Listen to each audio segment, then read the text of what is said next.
Just a few seconds before we get started, I need your help. You know I don't ask for much. I need you to subscribe to my second channel, The Jobber Journal. It's pro wrestling news, and it's just like Rockfeed, and we're not slowing down here either. It's just a second channel. To sweeten the deal, click the link in the description, verify that you subscribed, and you're automatically entered to win those brand new AirPod Pros. If you love pro wrestling, you're gonna love this channel just like Rockfeed. Thanks so much, and let's jump into the news.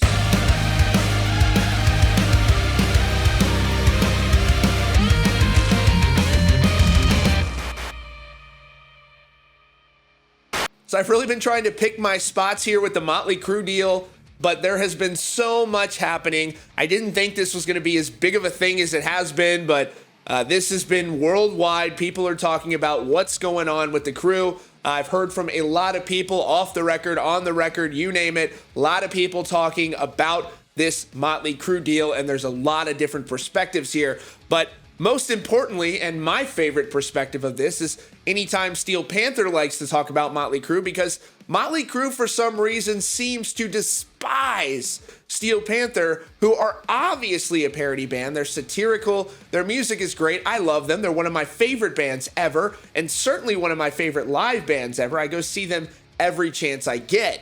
But for some reason, Motley Crue is rubbed the wrong way by Steel Panther and their relentless jokes.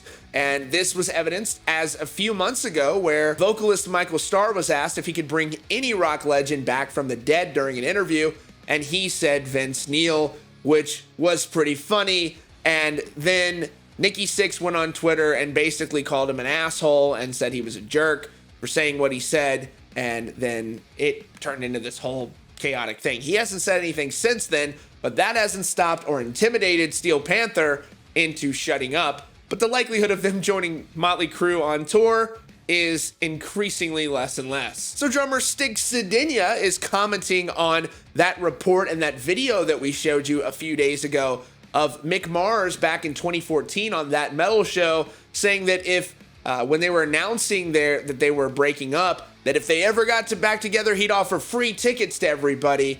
And he's certainly eating his words now, because obviously they are going on tour and probably not giving this tour out for free. And seems like a big money play to me, in my opinion. So Stig Cedinha said the following: seriously, Mick Mars offered free tickets to the world. Mick, can you put Steel Panther on the list? What time do you start? Where do I go? Will call? Do I get to see you before the show? Want to go out afterwards? My friend has a strip bar near the venue. So the likelihood of Steel Panther even being allowed into a Motley Crue show at this point is slim to none. But I would imagine that it's possible you could hear a response from Motley Crue, because for some reason, Steel Panther seems to really, really get under their skin, and I'm not exactly sure what that is.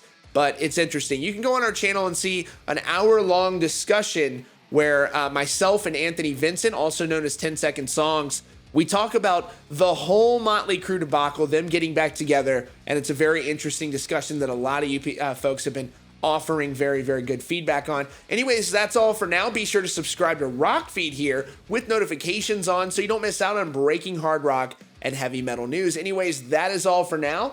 Thanks so much for joining us, and we'll see you all very soon.